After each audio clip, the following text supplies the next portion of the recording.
Hi friends, welcome back to my channel. ನಾನಿವತ್ತು explain ಮಾಡ್ತಿರೋ movie ಮಲಯಾಳಂನ ಸೂಕ್ಷ್ಮದರ್ಶಿನಿ. ತುಂಬಾ ಸಸ್ಪೆನ್ಸ್ ಆಗಿ ಥ್ರಿಲ್ಲಿಂಗ್ ಆಗಿರೋ ಈ ಮೂವಿ ಇತ್ತೀಚೆಗಷ್ಟೇ ಬಿಡುಗಡೆಯಾಗಿದೆ. ಬನ್ನಿ ಹಾಗಾದ್ರೆ ತಡ ಮಾಡದೆ ಮೂವಿನ ಸ್ಟಾರ್ಟ್ ಮಾಡೋಣ.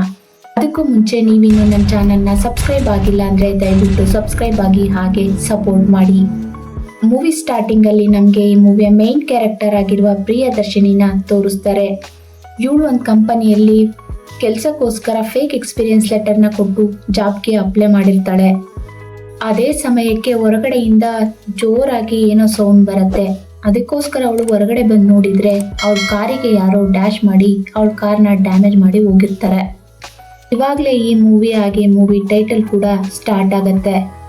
ಇನ್ನು ಪ್ರಿಯ ಬಗ್ಗೆ ಹೇಳೋದಾದ್ರೆ ಅವಳಿಗೆ ಮದುವೆ ಆಗಿರುತ್ತೆ, ಹಾಗೆ ಜೊತೆಗೊಬ್ಳು ಮಗಳು ಕೂಡ ಇದ್ದಾಳೆ. ಇನ್ನು ಪ್ರಿಯ ಗಂಡ ಆಂಟೋನಿ ಅವ್ರು ಒಂದು ಇನ್ಶೂರೆನ್ಸ್ ಕಂಪನಿಯಲ್ಲಿ ವರ್ಕ್ ಮಾಡ್ತಿರ್ತಾರೆ. ಜೊತೆಗೆ ಪ್ರಮೋಷನ್ಗೋಸ್ಕರ ಅವ್ರ ಬಾಸ್ ಹೇಳಿದ್ದನ್ನೆಲ್ಲ ಕೇಳ್ತಾ ಇರ್ತಾರೆ. ಅಷ್ಟೇ ಅಲ್ಲ, ಇವರೇ ಕಷ್ಟಪಟ್ಟು ಇದ್ದಂತ ಕ್ಲೈಂಟ್ಸ್ನೆಲ್ಲ ಅವ್ರ ಬಾಸ್ ಜೊತೆ ಇರುವಂತ ಬೇರೊಂದು ಕೊಲಿ ಹುಡುಗಿಗೋಸ್ಕರ ಬಿಟ್ಕೊಡ್ತಿರ್ತಾರೆ. ಎಷ್ಟೇ ಆದ್ರೂ ಬಾಸ್ ಅಲ್ವಾ, ನಾನು ಮಾಡ್ತಾ ಇರೋದು ಬಾಸ್ಗೋಸ್ಕರ, ಅವರು ನನಗೆ ಪ್ರಮೋಷನ್ ಕೊಟ್ಟೇ ಕೊಡ್ತಾರೆ ಅನ್ನೋದಕ್ಕೋಸ್ಕರ. ಹಾಗೆ ಈ ಆಂಟೋನಿ ತುಂಬಾ ಸಲ ತಪ್ಪನ ಮಾಡಿ ಅದನ್ನ ಪ್ರಿಯಿಂದ ಮುಚ್ಚಿಡ್ಬೇಕು ಅಂತ ತುಂಬಾ ಸಲ ಟ್ರೈ ಮಾಡ್ತಾರೆ. ಆದ್ರೆ ಸೂಕ್ಷ್ಮದರ್ಶಿನಿ ಆಗಿರೋ ಈ ಪ್ರಿಯದರ್ಶಿನಿಗೆ ಅದು ಗೊತ್ತಾಗದೆ ಇರೋದಿಕ್ಕೆ ಸಾಧ್ಯನೇ ಇಲ್ಲ. ಕೊನೆಗೂ ಸಿಗಾಕೊಂಡ ಗಂಡ ನಾನು ಹೇಗ್ ಸಿಗಾಕೊಂಡೆ ಅಂತ ಕೇಳಿದಾಗ ಪ್ರಿಯ ವಿತ್ ಪ್ರೂಫ್ ಎಕ್ಸ್ಪ್ಲೈನ್ ಮಾಡ್ತಾರೆ.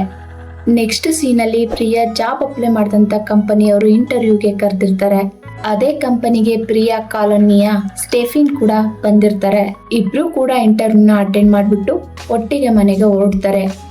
ಇನ್ನು ಸ್ಟೆಫಿನ್ ಬಗ್ಗೆ ಹೇಳ್ಬೇಕು ಅಂದ್ರೆ ಸ್ಟೆಫಿನ್ಗೆ ಮದ್ವೆ ಆಗಿ ಒಬ್ಬ ಮಗ ಕೂಡ ಇರ್ತಾನೆ. ಬಟ್ ಹಸ್ಬೆಂಡ್ ಮಾತ್ರ ಜೊತೆಲಿ ಇರಲ್ಲ, ಯಾಕೆಂದ್ರೆ ಅವರು ಅವಳನ್ನ ಬಿಟ್ಟೋಗಿರ್ತಾರೆ. ಪ್ರಿಯಾ ಹಾಗೆ ಸ್ಟೆಫಿ ಇರುವಂತಹ ಕಾಲೋನಿಯ ಲೇಡೀಸ್ ಗಳೆಲ್ಲ ಸೇರಿ ಒಂದು ವಾಟ್ಸ್ಆಪ್ ಗ್ರೂಪ್ ನ ಕ್ರಿಯೇಟ್ ಮಾಡ್ಕೊಂಡಿರ್ತಾರೆ. ಯಾಕೆ ಅಂದ್ರೆ ಯಾರಿಗೇನೇ ಹೊಸ ವಿಷಯಗಳು ಗೊತ್ತಾದ್ರೂ ವಾಟ್ಸಪ್ ಅಲ್ಲಿ ಶೇರ್ ಮಾಡ್ಕೊಳ್ತಾ ಇರ್ತಾರೆ. ಇವಾಗ ಅದೇ ಕಾಲೋನಿಗೆ ಮ್ಯಾನ್ಯುವಲ್ ಅನ್ನೋ ವ್ಯಕ್ತಿಯೊಬ್ಬ ಅವರ ಅಮ್ಮ ಗ್ರೀಸೆ ಜೊತೆಗೆ ಅಲ್ಲಿರುವಂತಹ ತಮ್ಮ ಸ್ವಂತ ಮನೆಗೆ ಶಿಫ್ಟ್ ಆಗಿರ್ತಾರೆ. ಅವ್ರು ಇನ್ನು ಇವಾಗ ತಾನೇ ಶಿಫ್ಟ್ ಆಗ್ತಾ ಇದ್ದಾರೆ. ಅವಾಗ್ಲೇ ತಾರಾ ಅನ್ನೋ ಲೇಡಿ ಮ್ಯಾನ್ಯುವಲ್ ಬಗ್ಗೆ ಮಾತಾಡ್ತಾ, ಮ್ಯಾನ್ಯುವಲ್ದೇ ಒಂದು ಸ್ವಂತ ಗ್ರೇಸಿ ಅನ್ನೋ ಬೇಕ್ರಿ ಇದೆ, ಆ ಬೇಕರಿಯಲ್ಲಿ ಬಿಸ್ನೆಸ್ ಕೂಡ ತುಂಬಾ ಚೆನ್ನಾಗ್ ಆಗ್ತಾ ಇದೆ, ಹಾಗೆ ಅವರಿಗೆ ಇನ್ಕಮ್ ಕೂಡ ತುಂಬಾ ಚೆನ್ನಾಗಿದೆ. ಒಂದ್ ಟೈಮಲ್ಲಿ ಇದೇ ಕಾಲೋನಿಯಲ್ಲಿ ಸ್ವಂತ ಮನೇಲಿದ್ರು, ಆಮೇಲೆ ಹೊಸ ಮನೆ ಮಾಡ್ಕೊಂಡು ಶಿಫ್ಟ್ ಆಗಿದ್ದಾರೆ. ಇನ್ನು ಮ್ಯಾನ್ಯುವಲ್ಗೆ ಮದ್ವೆನೂ ಆಗಿಲ್ಲ. ಜೊತೆಗೆ ಇವನಿಗೆ ಡಯಾನ ಅನ್ನೋ ಅಕ್ಕ ಕೂಡ ಇದ್ದಾಳೆ. ಅವಳು ಸದ್ಯಕ್ಕೆ ನ್ಯೂಜಿಲ್ಯಾಂಡ್ ಅಲ್ಲಿ ಬಿಸ್ನೆಸ್ ಮಾಡ್ಕೊಂಡು ಅಲ್ಲೇ ಇದ್ದಾಳೆ. ಇವಾಗ ಇಲ್ಲಿ ಮ್ಯಾನ್ಯುವಲ್ ಮತ್ತೆ ಅವರಮ್ಮ ಗ್ರೇಸಿ ಮಾತ್ರ ಇರೋದು ಅಂತ ಇಷ್ಟು ಇನ್ಫಾರ್ಮೇಶನ್ ನ ವಾಟ್ಸಪ್ ನಲ್ಲಿ ಶೇರ್ ಮಾಡಿರ್ತಾಳೆ. ಪ್ರಿಯ ಮನೆ ಪಕ್ಕದಲ್ಲೇ ಮ್ಯಾನ್ಯುವಲ್ ಮನೆ ಇರೋದ್ರಿಂದ ಪ್ರಿಯ ಅವಳ ಮನೆ ವಿಂಡೋ ಓಪನ್ ಮಾಡಿದ್ರೆ ಸಾಕು ಮ್ಯಾನ್ಯುವಲ್ ಮನೆ ಕಾಣಿಸ್ತಿರತ್ತೆ. ಹಾಗೆ ಪ್ರಿಯಗೂ ಕೂಡ ತನ್ನ ಅಕ್ಕಪಕ್ಕದ ಮನೆಯಲ್ಲಿ ಏನಾಗ್ತಾ ಇದೆ, ಅವ್ರು ಏನ್ ಮಾಡ್ತಾ ಇದ್ದಾರೆ, ಇವ್ರೇನ್ ಮಾಡ್ತಾ ಇದ್ದಾರೆ ಅಂತ ತಿಳ್ಕೊಳ್ಳೋದ್ರಲ್ಲಿ ತುಂಬಾ ಆಸಕ್ತಿ ಇರೋದ್ರಿಂದ ಅವಳು ಡೈಲಿ ಮ್ಯಾನ್ಯುವಲ್ ಮನೆನ ನೋಡ್ತಾ ಇರ್ತಾಳೆ. ಸೊ ಇವಾಗ ಮ್ಯಾನ್ಯುವಲ್ ಕೂಡ ಕಾಲೋನಿಯಲ್ಲಿ ಇರುವಂತಹ ಜನಗಳ ಜೊತೆ ಕಷ್ಟ ಸುಖ ಮಾತಾಡ್ಕಂತ ಚಂದ್ರು ಅನ್ನೋ ವ್ಯಕ್ತಿ ಜೊತೆಗೆ ಅಮ್ಮನಿಗೆ ತುಂಬಾನೇ ಹೆಲ್ತ್ ಇಶ್ಯೂ ಆಗಿದ್ರಿಂದ ಮತ್ತೆ ನಾವು ಮೊದ್ಲಿದ್ದ ಈ ಕಾಲೋನಿಗೆ ಬಂದ್ರೆ ಅವ್ರು ಮತ್ತೆ ಸರಿ ಹೋಗ್ಬೋದು ಅಂತ ಹಳೆ ಮನೆಗೆ ವಾಪಸ್ ಬಂದ್ವಿ ಅಂತ ಹೇಳ್ತಾರೆ. ಅವತ್ತಿನ ದಿನ ರಾತ್ರಿ ಪ್ರಿಯಾ ಮತ್ತೆ ಅವ್ರ ಹಸ್ಬೆಂಡ್ ಮ್ಯಾನ್ಯುವಲ್ ಮತ್ತೆ ಅವ್ರ ಅಮ್ಮನ ಮಾತಾಡ್ಸೋಕೆ ಮ್ಯಾನ್ಯುವಲ್ ಮನೆಗೆ ಬರ್ತಾರೆ. ಅವಾಗ ಮ್ಯಾನ್ಯುವಲ್ ಅವ್ರ ಅಮ್ಮನ ನೋಡ್ಕೊಳ್ತಿದ್ದ ರೀತಿನ ನೋಡಿ ಪ್ರಿಯಾ ತುಂಬಾನೇ ಇಂಪ್ರೆಸ್ ಆಗ್ತಾಳೆ. ನೆಕ್ಸ್ಟ್ ಡೇ ಮಾರ್ನಿಂಗ್ ಆ ಕಾಲೋನಿಯಲ್ಲಿರೋ ಎಲ್ಲಾ ಜನಗಳು ಆಚೆ ಹೋಗೋದನ್ನೇ ಕಾಯ್ತಾ ಇದ್ದ ಈ ಮ್ಯಾನ್ಯುವಲ್ ಎಲ್ಲರೂ ಆಚೆ ಹೋದ್ಮೇಲೆ ಒಂದು ಉದ್ದನೆ ಕೋಲ್ ತಗೊಂಡು ಅದಕ್ಕೆ ಒಂದು ಬಟ್ಟೆನ ಕಟ್ಟಿ ಮನೆ ಎದುರುಗಡೆ ಇರುವಂತಹ ಪಾರ್ಕ್ ನಲ್ಲಿ ಆ ಕೋಲ್ನ ನೆಡ್ತಾನೆ. ಕೋಲ್ನ ನೆಟ್ಟು ಸ್ವಲ್ಪ ದೂರ ಹೋಗಿ ಅದು ಎಷ್ಟು ದೂರಕ್ಕೆ ಹೋದ್ರೆ ಕಾಣಿಸುತ್ತೆ ಅಂತ ಚೆಕ್ ಮಾಡ್ತಾನೆ. ಹಾಗೆ ಈ ಮ್ಯಾನ್ಯುವಲ್ ಆ ಕಾಲೋನಿಯಲ್ಲಿರುವಂತಹ ಜನಗಳು ಎಷ್ಟೊತ್ತಿಗೆ ಹೊರಗಡೆ ಹೋಗ್ತಾರೆ, ಯಾವಾಗ ವಾಪಸ್ ಬರ್ತಾರೆ ಅನ್ನೋದನ್ನೆಲ್ಲ ಚೆನ್ನಾಗಿ ಅಬ್ಸರ್ವ್ ಮಾಡ್ತಾ ಇರ್ತಾನೆ. ಹಾಗೆ ಇದೇ ಕಾಲೋನಿಯಲ್ಲಿರುವ ಸಿಂಗಲ್ ಮದರ್ ಆಗಿರೋ ಸ್ಟೆಫಿಯ ಸೋಷಿಯಲ್ ಮೀಡಿಯಾನೆಲ್ಲ ಚೆಕ್ ಮಾಡಿ ಅವಳ ಜೊತೆ ಫ್ರೆಂಡ್ಲಿ ಆಗಿ ಮೂವ್ ಆಗ್ತಾನೆ. ಹಾಗೆ ಅವಳ ಮೇಲೆ ಇಂಟ್ರೆಸ್ಟ್ ತೋರಿಸ್ತಾನೆ.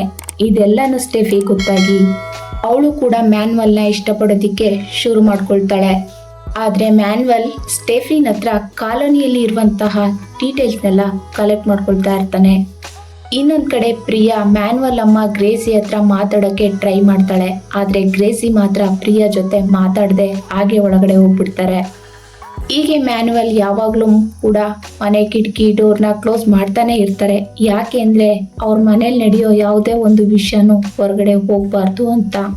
ಹೀಗಿರುವಾಗ ಮ್ಯಾನ್ಯುವಲ್ ಒಂದಿನ ಹೊರಗಡೆ ನಿಂತಿರ್ತಾರೆ. ಮನೆಯ ಆಚೆ ಒಂದು ದೊಡ್ಡ ಹುಡ ಹೋಗ್ತಾ ಇರೋದನ್ನ ನೋಡಿ ಅದನ್ನ ಮನೆ ಒಳಗಡೆ ತಗೊಂಡು ಹೋಗ್ತಾರೆ.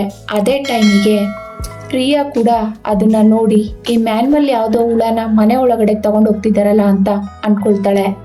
ಅವತ್ತಿನ ದಿನ ರಾತ್ರಿನೇ ಮ್ಯಾನ್ಯುವಲ್ ಮನೆಯ ಅಕ್ಕಪಕ್ಕದಲ್ಲಿರೋ ಗಂಡಸರನ್ನೆಲ್ಲ ಪಾರ್ಟಿ ಅನ್ನೋ ರೀತಿ ಮನೆಗೆ ಇನ್ವೈಟ್ ಮಾಡಿ ಈ ಹುಡದ ಮಾಂಸನೆ ಬಡಿಸ್ತಾರೆ. ಆದ್ರೆ ಅವರೆಲ್ಲ ಅದನ್ನ ಬೀಫ್ ಅಂತ ಹೇಳಿ ಎಂಜಾಯ್ ಮಾಡ್ಕೊಂಡು ತಿಂತಿರ್ತಾರೆ.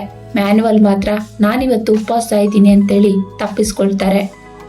ಹಾಗೆ ಅವ್ರ ಜೊತೆ ಮಾತಾಡ್ತಾ ಅವನಿಗೆ ಏನೇನು ಡೀಟೇಲ್ಸ್ ಬೇಕೋ ಅದೆಲ್ಲಾನು ಕಲೆಕ್ಟ್ ಮಾಡ್ಕೊಳ್ತಾನೆ. ಆದ್ರೆ ಪ್ರಿಯಾಗ್ ಮಾತ್ರ ಗೊತ್ತಿರತ್ತೆ ಇವ್ರು ತಿಂತಾ ಇರೋದು ಬೀಫ್ ಅಲ್ಲ ಬೇರೆ ಏನೋ ಅಂತ. ರಾಯ್ ಹಾಗೆ ಜಾನ್ನ ಮೀಟ್ ಮಾಡಿ ಕಾಲೋನಿಯಲ್ಲಿ ನಡೆದಿರೋ ಅಷ್ಟು ವಿಷಯಗಳನ್ನ ಹೇಳ್ತಾನೆ. ಹಾಗೆ ನಾನೊಂದು ಪಾರ್ಕಲ್ಲಿ ಕೋಲ್ನ ನೆಟ್ಟಿದ್ದೀನಿ, ಅದು ಎಷ್ಟು ದೂರಕ್ಕೆ ಕಾಣಿಸುತ್ತೆ ಅಂತಾನೂ ಕೂಡ ಚೆಕ್ ಮಾಡಿದ್ದೀನಿ. ಸದ್ಯಕ್ಕೆ ಅದು ಇವಾಗ ಯಾರ ಕಣ್ಣಿಗೂ ಕಾಣಿಸ್ತಾ ಇಲ್ಲ. ಅಲ್ಲಿಗೆ ನಾವು ಮಾಡಬೇಕಾಗಿರೋ ಕೆಲಸನ ಆದಷ್ಟು ಬೇಗ ಮಾಡಿ ಮುಗಿಸೋಣ ಅಂತ ಹೇಳ್ತಾರೆ. ಅದೇ ಟೈಮಿಗೆ ಈ ಆಂಟೋನಿನ ತೋರಿಸ್ತಾರೆ. ಆಂಟೋನಿಗೆ ಪ್ರಮೋಷನ್ ಜೊತೆಗೆ ಟ್ರಾನ್ಸ್ಫರ್ ಕೂಡ ಆಗಿರುತ್ತೆ. ಹಾಗೇನೆ ಪ್ರಿಯಾಗೂ ಕೂಡ ಕಂಪನಿಯಲ್ಲಿ ಫಸ್ಟ್ ರೌಂಡ್ ಇಂಟರ್ವ್ಯೂ ಸೆಲೆಕ್ಟ್ ಆಗಿ ಸೆಕೆಂಡ್ ರೌಂಡ್ಗೆ ಕಾಲ್ ಮಾಡಿರ್ತಾರೆ. ಇದರಿಂದ ಪ್ರಿಯಾಗೆ ತುಂಬಾನೇ ಖುಷಿ ಆಗತ್ತೆ. ಜೊತೆಗೆ ಹಸ್ಬೆಂಡ್ ಪ್ರಮೋಷನ್ ಬೇರೆ, ಅವತ್ತೇ ಪ್ರಿಯದು ವೆಡ್ಡಿಂಗ್ ಆನಿವರ್ಸರಿ ಕೂಡ ಇರುತ್ತೆ. ಅದರಿಂದ ಕಾಲೋನಿಯಲ್ಲಿರುವಂತಹ ಅಷ್ಟು ಜನಗಳನ್ನ ಪಾರ್ಟಿ ಮಾಡೋದಕ್ಕೋಸ್ಕರ ಮನೆಗೆ 19th ರಾತ್ರಿ ಕರೆದಿರ್ತಾಳೆ. ಸೊ ಇವಾಗ ಈ ವಿಷಯ ಮ್ಯಾನ್ಯುವಲ್ಗೂ ಕೂಡ ಗೊತ್ತಾಗಿದೆ. ಅವಾಗ್ಲೇನೆ ಅವರು ಅವ್ರ ಅಂಕಲ್ ರಾಯ್ ಹಾಗೆ ಡಾಕ್ಟರ್ ಆಗಿರುವಂತಹ ಜಾನ್ಗೆ ಫೋನ್ ಮಾಡಿ 19th ರಾತ್ರಿ ಎಲ್ಲರೂ ಪ್ರಿಯಾ ಮನೆಗೆ ಪಾರ್ಟಿ ಮಾಡೋಕ್ಕೆ ಅಂತ ಹೋಗ್ತಾ ಇದ್ದಾರೆ, ನಾವು ನಮ್ಮ ಕೆಲಸನ ಸ್ಟಾರ್ಟ್ ಮಾಡೋಣ ಅಂತ ಹೇಳಿರ್ತಾರೆ. ಮ್ಯಾನ್ಯುವಲ್ ಈ ರೀತಿ ಹೇಳಿದ್ಮೇಲೆ ರಾಯ್ ಹಾಗೆ ಜಾನ್ ಇಬ್ರು ಕೂಡ ದೊಡ್ಡ ದೊಡ್ಡ ಪ್ಲಾಸ್ಟಿಕ್ ವಾಟರ್ ಟ್ಯಾಂಕ್ಗಳ ಜೊತೆ ಇನ್ನೂ ಸ್ವಲ್ಪ ಕೆಮಿಕಲ್ಸ್ಗಳನ್ನ ಹಾಗೆ ಬೇಕಾಗಿರೋ ವಸ್ತುಗಳನ್ನ ತಗೊಂಡು 19th ರಾತ್ರಿಗೋಸ್ಕರ ಕಾಯ್ತಾ ಇರ್ತಾರೆ. ಹಾಗೆ 19th ರಾತ್ರಿ ಅನ್ಕೊಂಡಂಗೆನೆ ಎಲ್ಲರೂ ಪ್ರಿಯ ಮನೆಗೆ ಬರ್ತಾರೆ.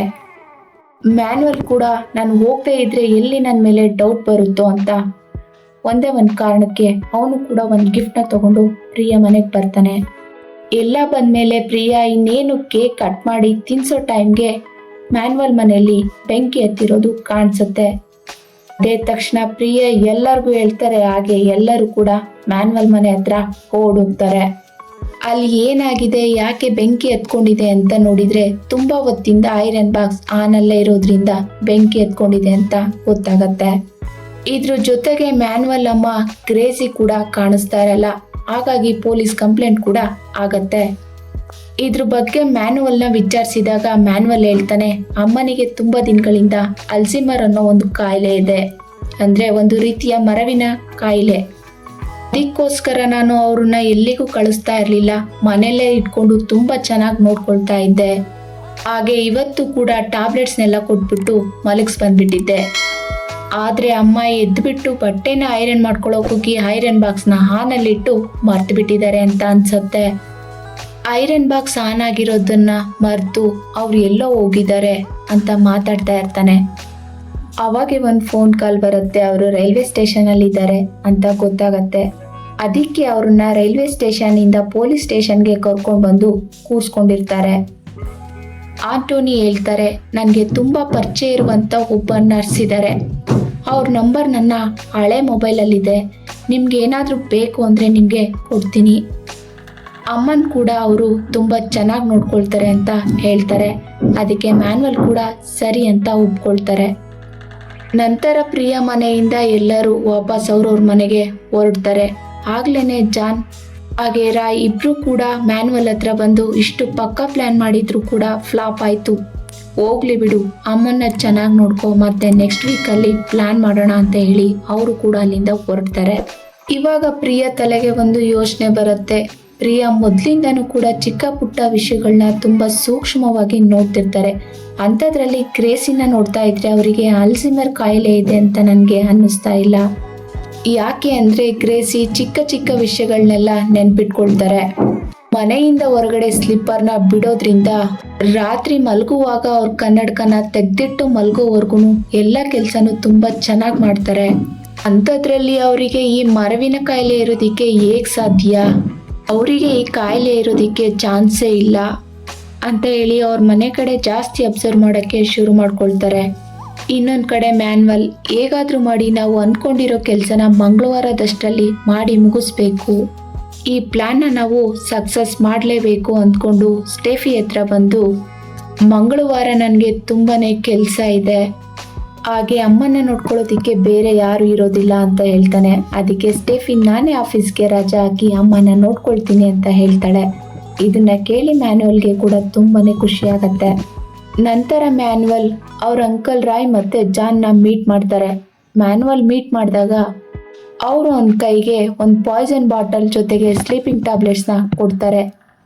ಜ್ಯೂಸಲ್ಲಿ ಈ ಟ್ಯಾಬ್ಲೆಟ್ನ ಮಿಕ್ಸ್ ಮಾಡಿಕೊಟ್ರೆ 20 ಮಿನಿಟ್ಸ್ಗೆ ಕಂಪ್ಲೀಟ್ ಆಗಿ ನಿದ್ರೆ ಮಾಡ್ತಾರೆ ಅಂತ ಹೇಳ್ತಾರೆ.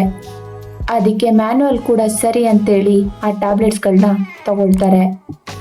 ಹಾಗೆ ಪ್ರಿಯಾಗ್ ಇವಾಗ ಮಳೆ ಬರುತ್ತೆ ಅಂತ ಅನ್ಸಿದ್ರಿಂದ ಒಣಗಾಕಿರೋ ಬಟ್ಟೆಗಳನ್ನ ತೆಗಿಯೋಕೆ ಅಂತ ಟೆರಸಿಗೆ ಹೋಗ್ತಿರ್ತಾಳೆ. ಇವಳು ಹೋಗಿ ಇವಳು ಬಟ್ಟೆನ ತಗೊಳ್ಳೋ ಅಷ್ಟರಲ್ಲಿ ಮ್ಯಾನ್ಯುವಲ್ ಮನೆ ಮೇಲಿದ್ದಂಥ ಬಟ್ಟೆಗಳನ್ನ ಯಾರೋ ತೆಗ್ದಿರ್ತಾರೆ. ಇದನ್ನ ನೋಡಿ ಪ್ರಿಯಾಗೆ ಶಾಕ್ ಆಗತ್ತೆ. ಯಾಕೆ ಅಂದ್ರೆ ಮ್ಯಾನ್ಯುವಲ್ ಕೂಡ ಮನೇಲಿಲ್ಲ. ಅಂಥದ್ರಲ್ಲಿ ನಾನು ಬಂದು ಬಟ್ಟೆ ತೆಗಿಯೋಕ್ಕೂ ಮುಂಚೆ ಅವ್ರ ಮನೆಯಲ್ಲಿ ಬಟ್ಟೆನ ತೆಗ್ದಿದಾರಲ್ಲ, ಯಾರಿರ್ಬೋದು? ಅವರಿಗೆ ಮರವಿನ ಕಾಯಿಲೆ ಇದ್ರೆ ಇದನ್ನೆಲ್ಲ ಅಷ್ಟು ಪರ್ಫೆಕ್ಟ್ ಆಗಿ ಮಾಡೋಕೆ ಹೇಗೆ ಸಾಧ್ಯ ಅಂತ ಯೋಚನೆ ಮಾಡ್ತಾ ಪ್ರಿಯಾ ಫ್ರೆಂಡ್ಸ್ ಆಗಿರೋ ಸೋಲ್ ಹಾಗೆ ಸರೋಜ್ ಹತ್ರ ನನ್ಗೆ ಯಾಕೋ ಗ್ರೇಸಿಗೆ ಅಲ್ಸಿಮರ್ ಕಾಯಿಲೆ ಇದೆ ಅನ್ನೋದೇ ಡೌಟು. ಯಾಕೆ ಅಂದ್ರೆ ಕುಕ್ಕರ್ 4 ವಿಸಿಲ್ ಆಗ್ತಿದ್ದಂತೆ ಇಮಿಡಿಯೇಟ್ ಆಗಿ ಅದನ್ನ ಆಫ್ ಮಾಡ್ತಾರೆ.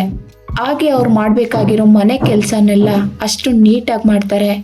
ಅಂಥದ್ರಲ್ಲಿ ಅವರಿಗೆ ಅಲ್ಸಿಮರ್ ಇರೋದಿಕ್ಕೆ ಹೇಗ್ ಸಾಧ್ಯ? ಇವಾಗ ಪ್ರಿಯಾ ಹೇಳ್ತಿರೋದು ಆ ಫ್ರೆಂಡಿಗೆ ಸರಿ ಅಂತ ಅನ್ಸತ್ತೆ. ಅಷ್ಟರಲ್ಲಾಗಲೇ ಮಂಗಳವಾರ ಕೂಡ ಬಂದೇ ಬಿಟ್ಟಿದೆ. ಮ್ಯಾನ್ಯುವಲ್ ಅನ್ಕೊಂಡಿರೋ ಕೆಲಸನ ಮಾಡಬೇಕಾಗಿರೋದ್ರಿಂದ ಜಾನ್ ಕೊಟ್ಟಿರೋ ಅಷ್ಟು ಟ್ಯಾಬ್ಲೆಟ್ಸ್ನ ಪುಡಿ ಮಾಡಿ ಅದ್ರ ಜೊತೆಗೆ ಜ್ಯೂಸ್ನು ಕೂಡ ರೆಡಿ ಮಾಡಿಟ್ಟಿರ್ತಾರೆ. ಹಾಗೆ ಸ್ಟೇಫಿ ಹತ್ರ ಅಮ್ಮಂಗೆ 1 ಗಂಟೆಗೆ ಸರಿಯಾಗಿ ಜ್ಯೂಸ್ ಕೊಡು, ಹಾಗೆ ನೀನು ಕುಡಿ ಅಂತ ಹೇಳ್ತಾನೆ. ಸ್ಟೇಫಿನ್ ಕೂಡ ಇದಕ್ಕೆ ಒಪ್ಕೊಳ್ತಾಳೆ. ನಂತರ ಮನೆಗೆ ಯಾರೇ ಬಂದರೂ ಅಮ್ಮನ ಜೊತೆ ಮಾತಾಡೋಕೆ ಮಾತ್ರ ಬಿಡಬೇಡ, ಯಾಕೆ ಅಂದರೆ ಅವರು ಸ್ಟ್ರೆಸ್ ಆಗುವಂಥ ಚಾನ್ಸಸ್ ತುಂಬಾನೇ ಇದೆ, ಅದಕ್ಕೆ ಅವರು ಆದಷ್ಟು ಒಬ್ಬರೇ ಇರೋದಕ್ಕೆ ಬಿಡು ಅಂತ ಮ್ಯಾನ್ಯುವಲ್ ಹೇಳ್ತಾರೆ. ಅದಕ್ಕೆ ಸ್ಟೇಫಿನ್ ಕೂಡ ಒಪ್ಕೊಳ್ತಾಳೆ. ಅವತ್ತಿನ ದಿನ ಮಧ್ಯಾಹ್ನ ಗ್ರೇಸಿಗೆ ಜ್ಯೂಸ್ ಕೊಡೋಕೆ ಹೋದ್ರೆ ಗ್ರೇಸಿ ಜ್ಯೂಸ್ ಕುಡಿದೆ ಎದ್ರುಕೊಳ್ತಾ ಇರ್ತಾರೆ. ಇದನ್ನ ನೋಡಿ ಸ್ಟೇಫಿನ್ ಮ್ಯಾನ್ಯುವಲ್ಗೆ ಕಾಲ್ ಮಾಡಿ ಹೇಳ್ತಾಳೆ. ಅವಾಗ ಮ್ಯಾನ್ಯುವಲ್ ಹೇಳ್ತಾನೆ, ಹೌದು ಅಮ್ಮ ಅದೇ ರೀತಿ ಮಾಡ್ತಾರೆ, ಪ್ಲೀಸ್ ಇವಾಗ ನೀನೊಂದು ಕೆಲಸ ಮಾಡು, ನೀನ್ ಅಮ್ಮನ ಎದುರುಗಡೆ ಕುತ್ಕೊಂಡು ಒಂದ್ಸಲ ಜ್ಯೂಸ್ನ ಕುಡಿ, ಅವಾಗ ಅಮ್ಮನ ಕುಡಿತಾರೆ ಅಂತ ಹೇಳ್ತಾನೆ. ಅದಕ್ಕೆ ಸ್ಟೇಫಿ ಕೂಡ ಓಕೆ ಅಂತ ಹೇಳಿ ಗ್ರೇಸಿಗೆ ಅಂತ ತಗೊಂಡ್ ಬಂದಿದ್ದಂತ ಜ್ಯೂಸ್ನ ಅವ್ರ ಮುಂದೆನೆ ಕುಡಿತಾಳೆ. ನಂತರ ಗ್ರೇಸಿಗೆ ಬೇರೆ ಗ್ಲಾಸಿಗೆ ಜ್ಯೂಸ್ನ ಹಾಕೊಂಡು ಬಂದು ಕೊಟ್ಟಾಗ ಗ್ರೇಸಿನೂ ಕೂಡ ಜ್ಯೂಸ್ನ ಕುಡಿತಾರೆ. ಇವಾಗ ಪ್ರಿಯಾನ ತೋರಿಸ್ತಾರೆ. ಪ್ರಿಯಾಗೆ ಆಲ್ರೆಡಿ ಗ್ರೇಸಿಗೆ ಯಾವುದೇ ಮರವಿನ ಕಾಯಿಲೆ ಇಲ್ಲ ಅನ್ನೋದು ಗೊತ್ತಾಗಿರತ್ತೆ. ಆದ್ರೆ ಗ್ರೇಸಿ ಯಾವುದೋ ಒಂದು ವಿಷಯಕ್ಕೆ ಎದುರುಕೊಂಡು ಮನೆಯಿಂದ ಓಡೋಗೋಕೆ ಟ್ರೈ ಮಾಡ್ತಾ ಇದ್ದಾರೆ. ಆದ್ರೆ ಅದು ಯಾವ ವಿಷಯ ಅಂತ ತಿಳ್ಕೋಬೇಕು, ಆದ್ರೆ ಹೇಗ್ ತಿಳ್ಕೊಳ್ಳೋದು ಅಂತ ಯೋಚನೆ ಮಾಡ್ತಾ ಇರ್ತಾಳೆ. ಇವಾಗ ಗ್ರೇಸಿ ಮನೆ ಹತ್ರ ಮ್ಯಾನ್ಯುವಲ್ ಗಾಡಿ ಇಲ್ಲದೆ ಇರೋದನ್ನ ಅಬ್ಸರ್ವ್ ಮಾಡಿ ಅವಾಗ್ಲೇ ಗ್ರೇಸಿ ಹತ್ರ ಬಂದು ಮಾತಾಡೋದಿಕ್ಕೆ ಪ್ರಯತ್ನ ಪಡ್ತಾಳೆ. ಆದ್ರೆ ಗ್ರೇಸಿ ಮಾತ್ರ ಪ್ರಿಯಾ ಜೊತೆ ಮಾತಾಡೋದೇ ಇಲ್ಲ. ಗ್ರೇಸಿ ಇವಾಗ ಪ್ರಿಯಾ ಹತ್ರ ಮಾತಾಡಿ ಮತ್ತೆ ಅವರಿಗೆ ಎಲ್ಲಿ ಡ್ರೆಸ್ ಆಗ್ಬಿಡುತ್ತೋ ಅಂತ ಅಂದ್ಕೊಂಡು ಪ್ರಿಯಾಗೂ ಕೂಡ ಅದೇ ಜ್ಯೂಸ್ನ ಕೊಡ್ತಾಳೆ. ಅವಾಗ ಮ್ಯಾನ್ಯುವಲ್ನ ಅಂಕಲ್ ಮ್ಯಾನ್ಯುವಲ್ಗೆ ಕಾಲ್ ಮಾಡಿ ಪ್ರಿಯಾ ಮನೆಗೆ ಬಂದಿರೋ ವಿಷಯನ ಹೇಳ್ತಾರೆ. ಇವಾಗ ಮ್ಯಾನ್ಯುವಲ್ಗಂತೂ ತುಂಬಾನೇ ಟೆನ್ಷನ್ ಆಗತ್ತೆ. ಇವಾಗ ಅವಳನ್ನ ಹೇಗೆ ಆಚೆ ಕಳಿಸೋದು ಅಂತ ಯೋಚನೆ ಮಾಡ್ತಿರುವಾಗಲೇ ಆಂಟೋನಿ ನೆನಪಿಗೆ ಬರ್ತಾರೆ. ಅದೇ ತಕ್ಷಣ ಮ್ಯಾನ್ಯುವಲ್ ಆಂಟೋನಿಗೆ ಕಾಲ್ ಮಾಡಿ ನಿಮ್ಮ ಹಳೆ ಮೊಬೈಲಲ್ಲಿ ಒಬ್ಬ ನರ್ಸ್ ನಂಬರ್ ಇದೆ ಅಂತ ಹೇಳಿದ್ರಲ್ಲ, ಇವಾಗ ಆ ನಂಬರ್ನ ಕೊಡೋಕ್ಕಾಗತ್ತಾ ಅಂತ ಕೇಳ್ತಾನೆ. ತಕ್ಷಣ ಆಂಟೋನಿ ಪ್ರಿಯಾಗೆ ಫೋನ್ ಮಾಡಿ ನನ್ನ ಹಳೆ ಫೋನಲ್ಲಿ ಒಬ್ರು ನರ್ಸ್ ನಂಬರ್ ಇದೆ, ನೀನ್ ಇವಾಗ ಅದನ್ನ ಹುಡುಕಿ ಕೊಡು ಅಂತ ಹೇಳ್ತಾರೆ. ಆಂಟೋನಿ ಫೋನ್ ಮಾಡಿದ ತಕ್ಷಣ ಪ್ರಿಯಾ ಮ್ಯಾನ್ಯುವಲ್ ಮನೆಯಿಂದ ಹೊರಡ್ತಾಳೆ. ಪ್ರಿಯಾ ಮ್ಯಾನ್ಯುವಲ್ ಮನೆಯಿಂದ ಹೊರಟ್ಮೇಲೆ ಮ್ಯಾನ್ಯುವಲ್ ಮನೆಯಲ್ಲಿ ನಡೆಯುವಂಥ ಟ್ವಿಸ್ಟ್ ಏನು ಅಂದರೆ ಆಲ್ರೆಡಿ ಜ್ಯೂಸ್ ಕುಡ್ದಿರುವಂತ ಸ್ಟೇಫಿನ್ ಕಂಪ್ಲೀಟ್ ಆಗಿ ಅನ್ಕಾನ್ಶಿಯಸ್ ಆಗಿ ಬಿದ್ದೋಗ್ತಾಳೆ. ಅದ್ರ ಜೊತೆಗೇನೆ ಅನ್ಕಾನ್ಶಿಯಸ್ ಆಗಿ ಬಿದ್ದಿದ್ದ ಗ್ರೇಸಿನ ಮ್ಯಾನ್ಯುವಲ್ ಅಂಕಲ್ ರಾಯ್ ಅವ್ರ ಕಾರ್ನಲ್ಲಿ ಹಾಕೊಂಡು ಸೀದಾ ರೈಲ್ವೆ ಟ್ರ್ಯಾಕ್ ಹತ್ರ ಕರ್ಕೊಂಡು ಹೋಗ್ತಾರೆ. ಆಲ್ರೆಡಿ ಗ್ರೇಸಿ ಕಾಣೆಯಾಗಿದ್ದಾರೆ ಅಂತ ಪೊಲೀಸ್ ಅವರಿಗೆ ಗೊತ್ತಾಗಿದ್ರಿಂದ ಪೊಲೀಸರು ಕೂಡ ಎಲ್ಲ ಕಡೆ ಸರ್ಚ್ ಮಾಡೋಕೆ ಸ್ಟಾರ್ಟ್ ಮಾಡ್ಕೊಳ್ತಾರೆ. ಆಗ್ಲೇನೆ ರೈಲ್ವೆ ಟ್ರ್ಯಾಕ್ ಹತ್ರ ಒಂದು ಡೆಡ್ ಬಾಡಿ ಸಿಕ್ಕಿದೆ ಅಂತ ಗೊತ್ತಾಗತ್ತೆ. ಎಂಕ್ವೈರಿ ಮಾಡಿ ನೋಡಿದಾಗ ಅದು ಗ್ರೇಸಿ ಅಲ್ಲ ಅನ್ನೋದು ಗೊತ್ತಾಗತ್ತೆ. ಜೊತೆಗೆ ಗ್ರೇಸಿ ಕಾಣೆಯಾಗಿರೋ ವಿಷಯ ನ್ಯೂಜಿಲ್ಯಾಂಡ್ ಅಲ್ಲಿರೋ ಅವ್ರ ಮಗಳು ಡಯಾನಾಗೆ ಗೊತ್ತಾಗಿ ಅವಳು ಕೂಡ ನ್ಯೂಜಿಲ್ಯಾಂಡ್ ಇಂದ ಇಂಡಿಯಾಗೆ ಬಂದಿರ್ತಾಳೆ.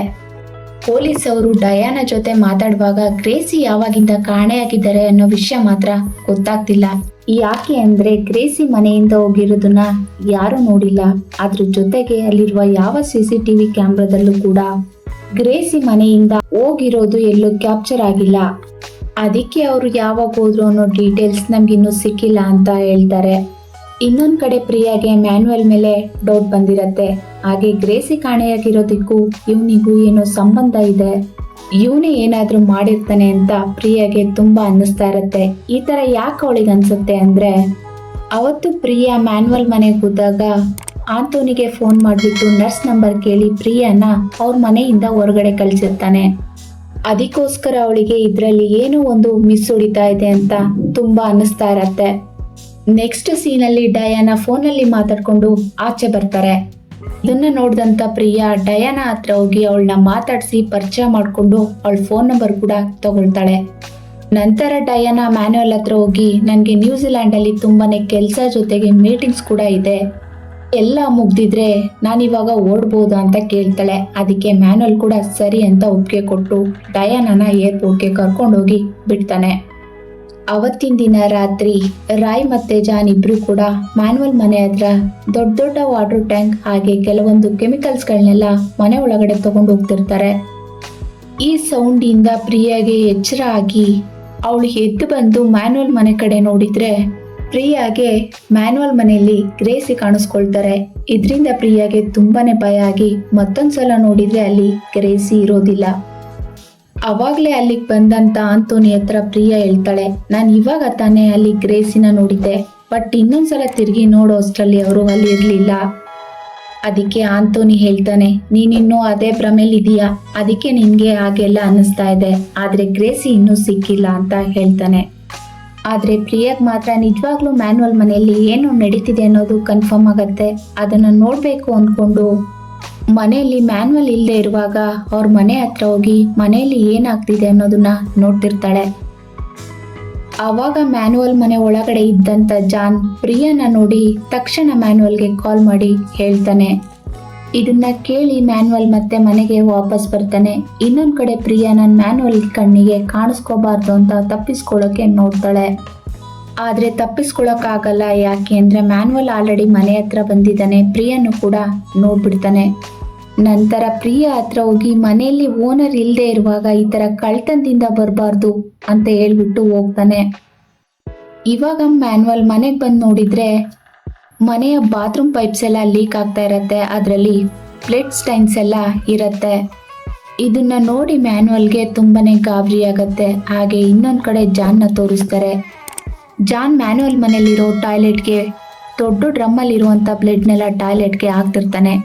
ಪ್ರಿಯಾ ಮ್ಯಾನ್ಯುವಲ್ ಮನೆಯಿಂದ ಹೋದ್ಮೇಲೆ ಆಂಟೋನಿ ಹೇಳ್ತಾನೆ, ಮನೆಯಲ್ಲಿ ಯಾರು ಇಲ್ಲದೆ ಇರುವಾಗ ಇನ್ನೊಬ್ರು ಮನೆಗೆ ಹೋಗೋದು ತಪ್ಪಲ್ವಾ ಅಂತ ಕೇಳ್ತಾನೆ. ಇಷ್ಟೆಲ್ಲ ಹೇಳಿದ್ರು ಪ್ರಿಯಾಗ್ ಮಾತ್ರ ಮ್ಯಾನ್ಯುವಲ್ ಮನೆಯಲ್ಲಿ ಏನೋ ತಪ್ಪು ನಡೀತಿದೆ ಅಂತ ಮಾತ್ರ ಡೌಟ್ ಇರತ್ತೆ. ಅವಾಗ್ಲೇ ಪ್ರಿಯಾ ಡಯಾನಾಗೆ ಮೆಸೇಜ್ ಮಾಡ್ತಾಳೆ, ನಿನ್ನೆ ರಾತ್ರಿ ನಾನು ನಿಮ್ಮ ಅಮ್ಮನ್ನ ನಿಮ್ಮನೆಲ್ಲೇ ನೋಡಿದೆ ಅಂತ. ಆದ್ರೆ ಡಯಾನಾ ನಿಮ್ಗೇನೋ ಭ್ರಮೆ ಅನ್ಸತ್ತೆ. ಯಾಕೆ ಅಂದ್ರೆ ಪೊಲೀಸ್ ಅವರು ಅಮ್ಮನ್ನ ಇನ್ನೂ ಕೂಡ ಹುಡುಕ್ತಿದ್ದಾರಂತೆ. ಸಾಧ್ಯವಾದ್ರೆ ನಾನು ಇನ್ನೊಂದ್ಸಲ ಇಂಡಿಯಾಗೆ ಬರ್ತೀನಿ, ಇವಾಗ ನನಗೆ ಸ್ವಲ್ಪ ಕೆಲಸ ಇದೆ, ಸೊ ನಾನು ನಿಮ್ಗೆ ಆಮೇಲೆ ಮೆಸೇಜ್ ಮಾಡ್ತೀನಿ ಅಂತ ಹೇಳ್ತಾರೆ. ಇನ್ನೊಂದ್ ಕಡೆ ಮ್ಯಾನ್ಯುವಲ್ನ ತೋರಿಸ್ತಾರೆ. ಅವನು ಜಾನ್ ಹತ್ರ ಮಾತಾಡ್ತಿರ್ತಾನೆ. ನ್ಯೂಜಿಲ್ಯಾಂಡ್ ಇಂದ ಅದು ಇವತ್ತೇ ಇಂಡಿಯಾಗೆ ಬರುತ್ತೆ ಅನ್ಸತ್ತೆ. ಅದು ಬರೋ ಅಷ್ಟರಲ್ಲಿ ಮನೆಯಲ್ಲಿ ಇರೋ ಎಲ್ಲ ಗಲೀಜ್ನೆಲ್ಲ ಕ್ಲೀನ್ ಮಾಡಬೇಕು, ಇದನ್ನೆಲ್ಲ ಬೇಗ ಖಾಲಿ ಮಾಡಬೇಕು ಅಂತ ಹೇಳ್ತಾನೆ. ಅದಕ್ಕೆ ಜಾನ್ ಕೂಡ ಒಪ್ಕೊಂಡು ಆ ಡ್ರಮ್ನಲ್ಲಿ ಇದ್ದಂತ ಬ್ಲಡ್ನೆಲ್ಲ ಜೋರಾಗಿ ಟಾಯ್ಲೆಟ್ಗೆ ಸುರಿಯೋಕೆ ಶುರು ಮಾಡ್ಕೊಳ್ತಾನೆ. ಅದ್ರ ಜೊತೆಗೆ ಮನೇಲಿದ್ದಂಥ ಅಷ್ಟು ಪ್ಲಾಸ್ಟಿಕ್ನ ನೀಟಾಗಿ ಪ್ಯಾಕ್ ಮಾಡ್ತಾರೆ. ಹಾಗೆ ಯಾವುದೇ ರೀತಿ ಸ್ಮೆಲ್ ಬರಬಾರ್ದು ಅಂತ. ಇದೆಲ್ಲ ಆದ್ಮೇಲೆ ಮ್ಯಾನ್ವಲ್ ಹೊರಗಡೆ ಹೋಗ್ತಾನೆ. ಮ್ಯಾನ್ವಲ್ ಹೊರಗಡೆ ಹೋದ್ಮೇಲೆ ಮನೇಲಿ ಇಲ್ಲ ಅನ್ನೋದನ್ನ ಕನ್ಫರ್ಮ್ ಮಾಡ್ಕೊಂಡು ಪ್ರಿಯಾ ಅವರ ಇಬ್ರು ಫ್ರೆಂಡ್ಸ್ ಮ್ಯಾನ್ವಲ್ ಮನೆ ಹತ್ರ ಬಂದು ಏನಾದ್ರೂ ಕ್ಲೂ ಸಿಗ್ಬೋದಾ ಅಂತ ಹುಡುಕ್ತಿರ್ತಾರೆ. ಅವಾಗ ಗೋಡೆ ಮೇಲೆ ಹಚ್ಚಿರೋ ಹೊಸ ಪೇಂಟ್ನ ಅಬ್ಸರ್ವ್ ಮಾಡ್ತಾರೆ. ನಂತರ ಆ ಪೇಂಟ್ನ ಕೆರೆದು ನೋಡೋಕೆ ಟ್ರೈ ಮಾಡ್ತಾರೆ. ಅದೇ ಸಮಯಕ್ಕೆ ಅಲ್ಲಿಗೆ ಜಾನ್ ಬಂದು ಅವ್ರನ್ನ ಅಲ್ಲಿಂದ ಕಳಿಸ್ತಾನೆ. ಈ ಗ್ಯಾಪ್ನಲ್ಲೇ ಪ್ರಿಯಾ ಫ್ರೆಂಡ್ ಆ ಗೋಡೆ ಫೋಟೋನ ತೆಗೆದು ಪ್ರಿಯಾಗೆ ಕಳಿಸಿರ್ತಾರೆ. ಅಷ್ಟ್ರಲ್ಲಿ ಆಲ್ರೆಡಿ ಗ್ರೇಸಿ ಸಿಕ್ಕಿರೋದು ಗೊತ್ತಾಗತ್ತೆ. ಈ ವಿಷಯ ಗೊತ್ತಾಗಿ ಮ್ಯಾನ್ವಲ್ಲೇ ಗ್ರೇಸಿನ ಮನೆಗೆ ಕರ್ಕೊಂಡು ಬರ್ತಾನೆ. ಗ್ರೇಸಿ ಇನ್ನು ಬದುಕಿರೋದು ಪ್ರಿಯಾ ಫ್ರೆಂಡ್ಗೆ ಗೊತ್ತಾಗಿ ಅವರು ಪ್ರಿಯಾ ಹತ್ರ ಬಂದು ನಾವು ನಿನ್ ಮಾತು ಕೇಳಿ ಏನೇನೋ ಮಾಡ್ಬಿಟ್ವಿ, ತಪ್ಪು ಮಾಡಿದ್ವಿ ಅಂತೇಳಿ ಅಲ್ಲಿಂದ ಹೋಗ್ತಾರೆ. ಇದೆಲ್ಲ ಆದ್ಮೇಲೆ ಹಾಗೆ ಗ್ರೇಸಿ ಮನೆಗೆ ಬಂದ್ಮೇಲೆ ಪ್ರಿಯಾ ಗ್ರೇಸಿ ಹತ್ರ ಹೋಗಿ ಇಷ್ಟ ದಿನ ನೀವು ಎಲ್ಲೋಗಿದ್ರಿ, ಎಲ್ಲಿದ್ರಿ, ನಿಮ್ಮನ್ನ ಯಾರಾದ್ರೂ ಎದುರಿಸ್ತಿದ್ದಾರಾ ಅಂತ ಕೇಳ್ತಾಳೆ. ಅವಾಗ ಗ್ರೇಸಿ ಎದುರುಕೊಂಡೆ ಪ್ರಿಯಾಗೆ ಏನು ಹೇಳಕ್ಕೆ ಟ್ರೈ ಮಾಡ್ತಾಳೆ. ಆದ್ರೆ ಅದೇ ಟೈಮಿಗೆ ಅಲ್ಲಿಗೆ ಮ್ಯಾನ್ವಲ್ ಬಂದು ನಿಮ್ಮನ್ನ ಆಂಟೋನಿ ಕರೀತಾ ಇದ್ದಾರೆ ಅಂತ ಹೇಳ್ಬಿಟ್ಟು ಪ್ರಿಯಾನ ಕಳಿಸ್ತಾನೆ. ಮನೆಯಿಂದ ಆಚೆ ಬಂದಂತ ಪ್ರಿಯಾ ಡಯಾನಾಗೆ ಒಂದು ವಾಯ್ಸ್ ನೋಟ್ನ ಕಳಿಸ್ತಾರೆ. ಅದೇನು ಅಂದ್ರೆ ನಾನಿವಾಗ ನಿಮ್ಗೆ ಕಾಲ್ ಮಾಡ್ಬೋದಾ ಅಂತ ಕೇಳ್ತಾಳೆ. ಇವಾಗ ಒಂದು ಟ್ವಿಸ್ಟ್ ರಿವೀಲ್ ಆಗತ್ತೆ. ಅದೇನು ಅಂದ್ರೆ ಈ ಡಯಾನ ಫೋನ್ ಬಂದ್ಬಿಟ್ಟು ಮ್ಯಾನ್ವಲ್ ಹತ್ರ ಇರತ್ತೆ. ಇಷ್ಟು ದಿನ ಪ್ರಿಯಾ ಮಾಡ್ತಿದ್ದ ಮೆಸೇಜ್ಗೆ ಡಯಾನ ರಿಪ್ಲೈ ಮಾಡ್ತಿದ್ರು ಅಂದ್ಕೊಂಡ್ರೆ ಅಲ್ಲ, ರಿಪ್ಲೈ ಮಾಡ್ತಿದ್ದು ಮ್ಯಾನ್ವಲ್. ಸೊ ಇವಾಗ ಡಯಾನ ಫೋನು ಮ್ಯಾನ್ವಲ್ ಹತ್ರ ಯಾಕಿದೆ? ಹಾಗಾದ್ರೆ ಡಯಾನ ಎಲ್ಲಿ? ಅವಳಿಗೆ ಏನಾದ್ರೂ ತೊಂದರೆ ಆಗಿದೆಯಾ? ಇದನ್ನೆಲ್ಲ ಮುಂದೆ ನೋಡೋಣ. ಇವಾಗ ಮನೆನೆಲ್ಲ ಕಂಪ್ಲೀಟ್ ಆಗಿ ಕ್ಲೀನ್ ಮಾಡಿ ಮ್ಯಾನ್ವಲ್ ಗ್ರೇಸಿನ ಕರ್ಕೊಂಡು ಹೊಸ ಮನೆಗೆ ಹೋಗ್ತಿದ್ದಾನೆ. ಹಾಗೆ ಇನ್ನೊಂದ್ ಕಡೆ ಪ್ರಿಯಾ ಡಯಾನಾಗೆ ಕಾಲ್ ಮಾಡ್ತಾನೆ ಇರ್ತಾಳೆ. ಆದ್ರೆ ಮ್ಯಾನ್ವಲ್ ಮಾತ್ರ ಫೋನ್ ರಿಸೀವ್ ಮಾಡೋದೇ ಇಲ್ಲ. ಅದೇ ಟೈಮಲ್ಲಿ ಪ್ರಿಯಾಗೆ ಇಂಟರ್ವ್ಯೂ ಇರೋದ್ರಿಂದ ಕಂಪನಿಗೆ ಹೋಗಿರ್ತಾಳೆ. ಅಲ್ಲಿ ಕೂಡ ಅವಳಿಗೆ ಡಯಾನದೇ ಯೋಚನೆ ಆಗಿರುತ್ತೆ. ಡಯಾನ ಬಗ್ಗೆ ಯೋಚನೆ ಮಾಡ್ತಾ ಅಲ್ಲೂ ಕೂಡ ಅವಳಿಗೆ ಕಾಲ್ ಮಾಡ್ತಾಳೆ. ಆದ್ರೆ ಎಷ್ಟು ಕಾಲ್ ಮಾಡಿದ್ರು ರೆಸ್ಪಾನ್ಸ್ ಮಾತ್ರ ಸಿಕ್ಕಿರಲ್ಲ.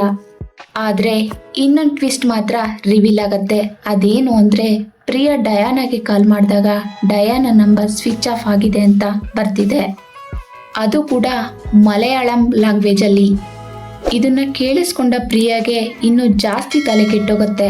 ಹಾಗೆ ಡಯಾನ ಇಂಡಿಯಾದಲ್ಲೇ ಇದ್ದಾಳೆ ಅನ್ನೋದು ಗೊತ್ತಾಗತ್ತೆ. ಹಾಗೆ ಡಯಾನ ಮಾತ್ರ ಯಾಕೆ ನಾನು ನ್ಯೂಜಿಲ್ಯಾಂಡ್ ಅಲ್ಲಿ ಇದ್ದೀನಿ ಅಂತ ಸುಳ್ಳು ಹೇಳಿದ್ಲು ಅಂತ ಥಿಂಕ್ ಮಾಡ್ತಿರ್ತಾಳೆ. ಅವಾಗ ಪ್ರಿಯಾಗೆ ನೆನಪಾಗೋದು ಈ ಸೋಷಿಯಲ್ ಮೀಡಿಯಾ. ನಂತರ ಪ್ರಿಯಾ ಡಯಾನ ಸೋಷಿಯಲ್ ಮೀಡಿಯಾ ಅಕೌಂಟ್ನೆಲ್ಲ ಚೆಕ್ ಮಾಡ್ತಾಳೆ. ಅವಾಗ ಅವಳಿಗೊಂದು ವಿಷಯ ಗೊತ್ತಾಗತ್ತೆ. ಅದೇನು ಅಂದ್ರೆ ಈ ಡಯಾನ ಅದಿತಿ ಅನ್ನೋ ಹುಡುಗಿಯೊಂದಿಗೆ ರಿಲೇಶನ್ಶಿಪ್ ನಲ್ಲಿ ಇರ್ತಾರೆ. ಹಾಗೆ ಇವರಿಬ್ರು ಕೂಡ ಒಂದು ಮಗುನ ದತ್ತು ತಗೊಂಡಿರ್ತಾರೆ ಅಂತ. ಇದೆಲ್ಲ ಗೊತ್ತಾದ್ಮೇಲೆ ಪ್ರಿಯಾ ಅದಿತಿಗೆ ಫೋನ್ ಮಾಡ್ತಾಳೆ. ಅಷ್ಟ್ರಲ್ಲಾಗ್ಲೇ ಅದಿತಿ ಡಯಾನನ ಹುಡುಕೊಂಡು ಇಂಡಿಯಾಗೆ ಬಂದಿರ್ತಾಳೆ. ಅವಳನ್ನ ಇವಾಗ ಮ್ಯಾನ್ವಲ್ ತನ್ನ ಕಾರಲ್ಲಿ ಕರ್ಕೊಂಡು ಬರ್ತಿರ್ತಾನೆ. ಅವಾಗ ಅವನಿಗೆ ಒಂದು ಕಾಲ್ ಬರುತ್ತೆ ಅಂತ ಕಾರ್ನ ಸೈಡ್ಗೆ ಹಾಕಿ ಕೆಳಗಡೆ ಬಂದು ಮಾತಾಡ್ತಾನೆ.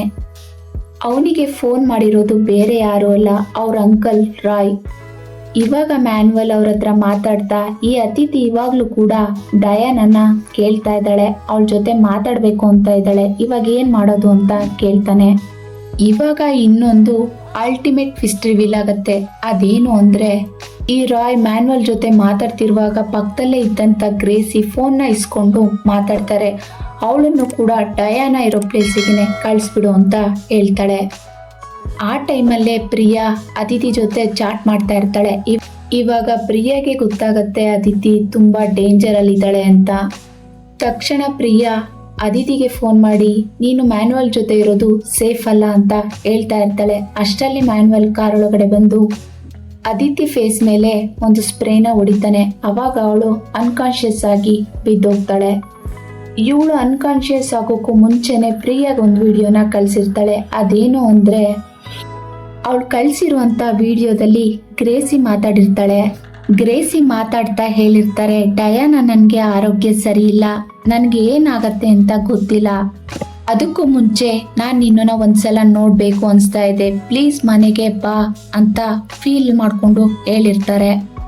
ಈ ವಿಡಿಯೋ ನೋಡಿದ ಮೇಲೆ ಪ್ರಿಯಾಗೆ ಗೊತ್ತಾಗತ್ತೆ ಈ ಮ್ಯಾನ್ಯುವಲ್ ಮತ್ತೆ ಗ್ರೇಸಿ ಇಬ್ರು ಸೇರ್ಕೊಂಡು ಡಯಾನನ ಇಂಡಿಯಾಗೆ ಕರ್ಸ್ಕೊಂಡಿದ್ದಾರೆ. ಇವಾಗ ಅದಿತಿ ಬೇರೆ ಡೇಂಜರ್ ನಲ್ಲಿದ್ದಾಳೆ. ಇವಾಗ ಪ್ರಿಯಾಗೆ ಏನ್ ಮಾಡ್ಬೇಕು ಅಂತ ಗೊತ್ತಾಗದೆ ಕಂಪನಿಯಿಂದ ತನ್ನ ಕಾರ್ನ ಎತ್ಕೊಂಡು ಹೊರಡ್ತಾಳೆ. ಆದ್ರೆ ಅವಳಿಗೆ ಎಲ್ಲಿಗೆ ಹೋಗ್ಬೇಕು ಅಂತ ಗೊತ್ತಾಗ್ದೇನೆ ಮ್ಯಾನ್ಯುವಲ್ ಬೇಕ್ರಿ ಹತ್ರ ಬಂದು ವೆಯ್ಟ್ ಮಾಡ್ತಾ ಇರ್ತಾಳೆ. ಎಷ್ಟೊತ್ತು ವೆಯ್ಟ್ ಮಾಡಿದ್ರು ಮ್ಯಾನ್ಯುವಲ್ ಮಾತ್ರ ಅಲ್ಲಿಗೆ ಬರೋದಿಲ್ಲ. ಆಗ ಅಲ್ಲೇ ಇದ್ದಂತ ಒಂದು ಪಾಂಪ್ಲೆಟ್ನ ಪ್ರಿಯಾಕ್ ನೋಡ್ತಾಳೆ. ಅವಾಗ ಅವಳಿಗೆ ಒಂದು ವಿಷಯ ಗೊತ್ತಾಗತ್ತೆ. ಅದೇನು ಅಂದ್ರೆ ಮ್ಯಾನ್ಯುವಲ್ ಹೊಸದಾಗಿ ಬೇಕ್ರಿನ ನಡೆಸೋದಿಕ್ಕೆ ಅಂತ ಒಂದು ಪ್ರಾಪರ್ಟಿನ ತಗೊಂಡಿರ್ತಾರೆ. ಆದ್ರೆ ಇನ್ನೂ ಕೂಡ ಆ ಜಾಗದಲ್ಲಿ ಬೇಕ್ರಿ ಓಪನ್ ಆಗಿರೋದಿಲ್ಲ, ಅದಿನ್ನೂ ಖಾಲಿಯಾಗಿದೆ ಅನ್ನೋ ವಿಷಯ ಗೊತ್ತಾಗತ್ತೆ. ಇವಾಗ ಈ ಮ್ಯಾನ್ಯುವಲ್ ಅದಿತಿನ ಅದೇ ಜಾಗಕ್ಕೆ ಕರ್ಕೊಂಡೋಗಿರ್ಬೋದಾ ಅಂತ ಗೆಸ್ ಮಾಡಿ ಪ್ರಿಯಾ ಆ ಜಾಗಕ್ಕೆ ಹೊರಡ್ತಾಳೆ. ಅದೇ ಟೈಮಿಗೆ ಪ್ರಿಯಾಗೆ ಡಾಕ್ಟರ್ ಇಂದ ಒಂದು ಕಾಲ್ ಬರುತ್ತೆ. ಈ ಡಾಕ್ಟರ್ ಯಾಕೆ ಪ್ರಿಯಾ ಕಾಲ್ ಮಾಡಿದ್ದಾರೆ ಅಂದ್ರೆ ಮ್ಯಾನ್ಯುವಲ್ ಮನೆಯಲ್ಲಿ ಹೊಸದಾಗಿ ಮಾಡಿದಂತ ಪೇಂಟ್ನ ಕೆರೆದ್ಬಿಟ್ಟು ಈ ಸ್ಯಾಂಪಲ್ನ ಅವಳು ಡಾಕ್ಟರಿಗೆ ಕೊಟ್ಟಿರ್ತಾಳೆ. ಇವಾಗ ಈ ಸ್ಯಾಂಪಲ್ನ ಡಾಕ್ಟರ್ ಚೆಕ್ ಮಾಡಿ ಪ್ರಿಯಾಗೆ ಕಾಲ್ ಮಾಡಿದ್ದಾರೆ. ಇದರಲ್ಲಿ ಹ್ಯೂಮನ್ ಬ್ಲಡ್ ಜೊತೆ ಆಸಿಡ್ ಕೂಡ ಮಿಕ್ಸ್ ಆಗಿದೆ ಅಂತ ಹೇಳ್ತಾರೆ. ಇದನ್ನ ಕೇಳಿ ಪ್ರಿಯಾಗಂತೂ ತುಂಬಾನೇ ಶಾಕ್ ಆಗತ್ತೆ. ಹಾಗೆ ಪ್ರಿಯಾ ಇವಾಗ ಮ್ಯಾನ್ಯುವಲ್ ತಗೊಂಡಿರುವಂತ ಹೊಸ ಪ್ರಾಪರ್ಟಿ ಹತ್ರ ಬಂದಿದ್ದಾಳೆ.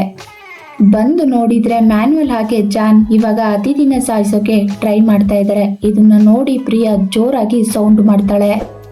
ಅವಾಗ ಮ್ಯಾನ್ಯುವಲ್ ಪ್ರಿಯಾನ ನೋಡ್ತಾನೆ. ತಕ್ಷಣ ಪ್ರಿಯಾ ಬಂದು ತನ್ನ ಕಾರಲ್ಲಿ ಕುತ್ಕೊಳ್ತಾಳೆ. ಇವಾಗ ಮ್ಯಾನ್ಯುವಲ್ ಬಂದು ಪ್ರಿಯಾ ಮೇಲೂ ಕೂಡ ಅಟ್ಯಾಕ್ ಮಾಡೋದಿಕ್ಕೆ ನೋಡ್ತಾನೆ. ಆದ್ರೆ ಪ್ರಿಯಾ ಕಾರಲ್ಲಿ ಇರೋದ್ರಿಂದ ಕಾರ್ನ ಸ್ವಲ್ಪ ಮೂವ್ ಮಾಡ್ತಾಳೆ. ಇದರಿಂದ ಮ್ಯಾನ್ಯುವಲ್ಗೆ ಹೊಡ್ತಾ ಬಿದ್ದೋಗ್ತಾನೆ. ಇದಾದ್ಮೇಲೆ ಮ್ಯಾನ್ಯುವಲ್ ಫೋನ್ಗೆ ಗ್ರೇಸಿ ಫೋನ್ ಮಾಡ್ತಾ ಇರ್ತಾರೆ. ಅವಾಗ ಪ್ರಿಯಾನೇ ಫೋನ್ ರಿಸೀವ್ ಮಾಡಿ ಇದಕ್ಕೆಲ್ಲ ಕಾರಣ ನೀನೇ ಅನ್ನೋದು ನನಗೆ ಗೊತ್ತು ಅಂತ ಗ್ರೇಸಿಗೆ ಹೇಳ್ತಾರೆ. ಫೈನಲಿ ಪ್ರಿಯಾ ಅದಿತಿನ ಸೇವ್ ಮಾಡ್ತಾಳೆ. ನೆಕ್ಸ್ಟ್ ಡೇ ಮಾರ್ನಿಂಗ್ ಪೊಲೀಸ್ ಅವ್ರಿಗೆಲ್ಲ ಈ ವಿಷಯ ಗೊತ್ತಾಗಿದ್ರಿಂದ ಪೊಲೀಸ್ ಅವರು ಅಲ್ಲಿಗೆ ಬಂದು ಗ್ರೇಸಿನ ಹಾಗೆ ಮ್ಯಾನ್ಯುವಲ್ ಮತ್ತೆ ಅವ್ರ ಅಂಕಲ್ನ ಅರೆಸ್ಟ್ ಮಾಡಿ ಕರ್ಕೊಂಡು ಹೋಗ್ತಾ ಇದ್ದಾರೆ. ಅವ್ರನ್ನೆಲ್ಲ ಕರ್ಕೊಂಡು ಹೋಗುವಾಗ ನಮ್ಗೊಂದು ಫ್ಲಾಶ್ ಬ್ಯಾಕ್ನ ತೋರಿಸ್ತಾರೆ. ಅದೇನು ಅಂದ್ರೆ ಈ ಡಯಾನ ಅದಿತಿ ಜೊತೆ ರಿಲೇಶನ್ಶಿಪ್ ನಲ್ಲಿ ಇರೋದು ಮನೆಯವ್ರಿಗೆ ಗೊತ್ತಾಗಿ ಈ ವಿಷಯ ಏನಾದ್ರೂ ಹೊರಗಡೆ ಗೊತ್ತಾದ್ರೆ ನಮ್ಮನ್ನ ತುಂಬಾ ಕೀಳಾಗಿ ನೋಡ್ತಾರೆ, ನಮ್ಮ ಮಾನ ಮರ್ಯಾದೆ ಹೋಗುತ್ತೆ. ಅದ್ರ ಬದಲು ಡಯಾನನೇ ಮುಗಿಸ್ಬಿಡೋಣ ಅಂತ ಗ್ರೇಸಿ ಪ್ಲಾನ್ ಮಾಡ್ತಾಳೆ. ಪ್ಲಾನ್ ಮಾಡಿ ನಂತರ ಆ ಪ್ಲಾನ್ನ ಮ್ಯಾನ್ಯುವಲ್ ಕೈಲಿ ಎಕ್ಸಿಕ್ಯೂಟ್ ಕೂಡ ಮಾಡಿಸ್ತಾರೆ. ಹಾಗೆ ಇವರಿದ್ದಂತ ಹೊಸ ಮನೆ ಹತ್ರ ಸುತ್ತಮುತ್ತ CCTV ಕ್ಯಾಮ್ರಾಗಳಿರೋದ್ರಿಂದ ಹಳೆ ಮನೆಗೆ ಬರೋಕೆ ಡಿಸೈಡ್ ಮಾಡ್ತಾರೆ. ಯಾಕೆ ಹಳೆ ಮನೆ ಹತ್ರ ಬರೋದಿಕ್ಕೆ ಯೋಚನೆ ಮಾಡ್ತಾರೆ ಅಂದ್ರೆ ಹಳೆ ಮನೆ ಹತ್ರ ಯಾವುದೇ ರೀತಿ CCTV ಕ್ಯಾಮ್ರಾಗಳು ಇರೋದಿಲ್ಲ. ಅದಕ್ಕೋಸ್ಕರ ಅವ್ರು ಮಾಡಿದಂತ ಪ್ಲಾನ್ ಪ್ರಕಾರ ಪ್ರಿಯಾ ಆನಿವರ್ಸರಿ ಇದ್ದಂತ ಟೈಮ್ನಲ್ಲಿ ಗ್ರೇಸಿ ಕಳ್ದೋಗೋದಿಕ್ಕೋಸ್ಕರ ಅವರೇ ಮನೆ ಬಿಟ್ಟು ಹೋಗ್ತಾರೆ. ಆದ್ರೆ ಅವಾಗ ಅವರು ಪೊಲೀಸ್ ಕೈಗೆ ಸಿಕ್ಕೋದ್ರಿಂದ ಈ ಪ್ಲಾನು ಫ್ಲಾಪ್ ಆಗುತ್ತೆ. ನಂತರ ಸ್ಟೇಫಿನ್ ಮನೆಗೆ ಬಂದಾಗ ಅವಳಿಗೆ ಗ್ರೇಸಿನೇ ನಿದ್ದೆ ಮಾತ್ರೆ ಕೊಟ್ಟು ಇವರು 2 ದಿನಗಳ ಕಾಲ ಯಾರಿಗೂ ಕಾಣಿಸೋದೇ ಇಲ್ಲ. ಇದಕ್ಕೂ ಮುಂಚೆ ಒಂದ್ಸಲ ಗ್ರೇಸಿ ಡಯಾನಾಗೆ ವಿಡಿಯೋ ಮಾಡಿ ಕಳ್ಸಿದ್ರಿಂದ ಅವರು ಕೂಡ ಈ ಗ್ಯಾಪಲ್ಲಿ ಇಂಡಿಯಾಗೆ ಬಂದಿರ್ತಾರೆ. ಬಂದ್ಮೇಲೆ ಅವರಿಗೆ ಗೊತ್ತಾಗತ್ತೆ ಇವರೆಲ್ಲ ಡ್ರಾಮಾ ಮಾಡ್ತಾ ಇದ್ದಾರೆ ಅಂತ. ಅದಕ್ಕೋಸ್ಕರ ಅವಳು ಮತ್ತೆ ವಾಪಸ್ ನ್ಯೂಜಿಲ್ಯಾಂಡ್ಗೆ ಹೋಗ್ಬೇಕು ಅಂತ ಅನ್ಕೊಂಡಾಗ ಇವರೆಲ್ಲ ಸೇರಿ ಡಯಾನನ ಮ್ಯಾನ್ಯುವಲ್ ತಗೊಂಡಿರುವಂತ ಹೊಸ ಪ್ರಾಪರ್ಟಿ ಹತ್ರ ಕರ್ಕೊಂಡೋಗಿ ಅಲ್ಲಿ ಡಯಾನನ್ನ ಸಾಯಿಸ್ಬಿಟ್ಟು ಮತ್ತೆ ಬಾಡಿನ ಮನೆಗೆ ತಗೊಂಡ್ ಬರ್ತಾರೆ. ಯಾಕೆ ಅಂದ್ರೆ ಆ ಬಾಡಿನ ಒಂದು ಕೆಮಿಕಲ್ ಜೊತೆ ಮಿಕ್ಸ್ ಮಾಡಿ ಆ ಬಾಡಿ ಪೂರ್ತಿಯಾಗಿ ಕರ್ಗೋ ತರ ಮಾಡೋದಿಕ್ಕೆ. ಆ ಬಾಡಿ ಕೆಮಿಕಲ್ಸ್ನಲ್ಲಿ ಕರಗಿದ್ಮೇಲೆ ಆ ಕೆಮಿಕಲ್ಸ್ನ ಟಾಯ್ಲೆಟ್ ಅಲ್ಲಿ ಚೆಲ್ತಾ ಇರ್ತಾರೆ. ಇದೇ ರೀತಿ ಅದಿತಿಗೂ ಕೂಡ ಮಾಡಬೇಕು ಅಂತ ಪ್ಲಾನ್ ಮಾಡಿರ್ತಾರೆ. ಆದ್ರೆ ಅವಳು ಪ್ರಿಯಾಯಿಂದ ಸೇವ್ ಆಗಿರ್ತಾಳೆ. ಹಾಗೆ ಡಯಾನನ್ನ ಸಾಯಿಸೋಕೆ ಗ್ರೇಸಿ, ಮ್ಯಾನ್ಯುವಲ್ ಹಾಗೆ ರಾಯ್ ಕಾರಲ್ಲಿ ಕುತ್ಕೊಂಡು ಪ್ಲಾನ್ ಮಾಡ್ತಿರ್ತಾರೆ. ಈ ಪ್ಲಾನ್ ಎಲ್ಲ ಮಾಡಿ ರಿಟರ್ನ್ ಹೋಗುವಾಗ ಪ್ರಿಯಾ ಕಾರ್ಗೆ ಕುದಿಸಿರ್ತಾರೆ. ಇದರಿಂದ ಪ್ರಿಯಾ ಕಾರು ಡ್ಯಾಮೇಜ್ ಆಗಿರುತ್ತೆ. ಇದಾದ್ಮೇಲೆ ಪ್ರಿಯಾ ಕಾರ್ ಹತ್ರ ಬಂದು ಕಾರ್ನ ಮುಟ್ಟಿ ನೋಡ್ತಾ ಇರ್ತಾಳೆ. ಈ ಮೂವಿ ಕೂಡ ಸ್ಟಾರ್ಟ್ ಆಗೋದು ಅಲ್ಲಿಂದನೇ. ಇವಾಗ ಎಂಡ್ ಆಗ್ತಾ ಇರೋದು ಇದೇ ಸೀನಿಂದ. ಇಲ್ಲಿಗೆ ಈ ಮೂವಿ ಎಂಡ್ ಆಗತ್ತೆ. ಈ ಮೂವಿ ನಿಮಗೆಲ್ಲ ಇಷ್ಟ ಆಗಿದ್ರೆ ಲೈಕ್ ಮಾಡಿ, ಹಾಗೆ ನೀವಿನ್ನು ನನ್ನ ಚಾನಲ್ನ ಸಬ್ಸ್ಕ್ರೈಬ್ ಮಾಡಲಿಲ್ಲ ಅಂದರೆ ದಯವಿಟ್ಟು ಸಬ್ಸ್ಕ್ರೈಬ್ ಮಾಡಿ ಹಾಗೆ ಸಪೋರ್ಟ್ ಮಾಡಿ.